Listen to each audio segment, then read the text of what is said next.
Once upon a time, there lived a poor woodcutter with his beloved family and his two children, Hansel and Gretel. They had very little food to eat.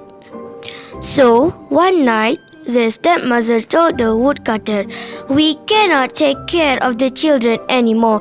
You must take them to the middle of the forest and leave them there." The children heard their parents talk and they were very scared.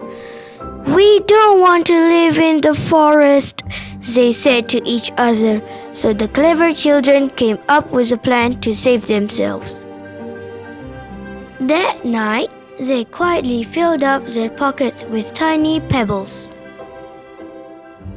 The next morning, as the woodcutter took them to the middle of the forest, Hansel and Gretel dropped the pebbles all along the way. When their father left them, they followed the pebbles to go home.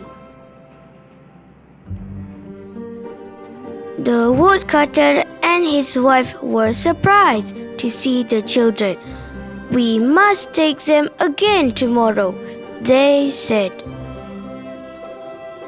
Hansel and Gretel were very worried now. "All our pebbles are gone. What do we do now?" they cried. "I have an idea," said Hansel. "We can drop breadcrumbs this time." So the next morning, when the woodcutter took the children deep again, the children dropped the breadcrumbs all along the way.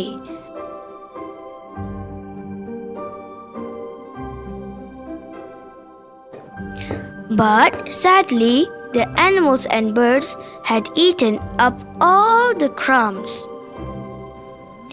Now Hansel and Gretel walked and walked but couldn't find their way back home. Suddenly, they saw a strange house made of candies, cookies, chocolates, and everything delicious. "This is a gingerbread house," cried Gretel happily.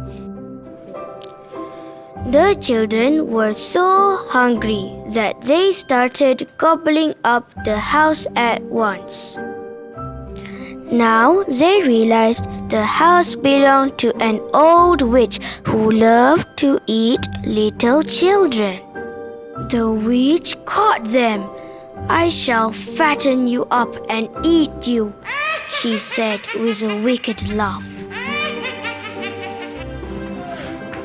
"I shall fatten you up and eat you," she said with a wicked laugh. The wicked witch locked Hansel in a cage. Then she turned to Gretel and said, "You, little, help me light the oven. When it is hot, I shall cook your brother and eat him up." Poor Gretel was so afraid. Gretel quickly thought of a plan to save her brother. Just as a witch bent to check if the oven was hot, she gave her a big push from behind. The witch fell into the oven with a scream, and Gretel locked the oven door with the witch inside. Gretel rescued Hansel, and the two children filled their pocket with all the witch's jewels. Finally, they managed to find their way back home and gave all the jewels to their mother and father. Thanks to clever children, the woodcutter and his family were never poor or hungry ever again. That's all from me, Haziq, the story of Hansel and Gretel. Bye.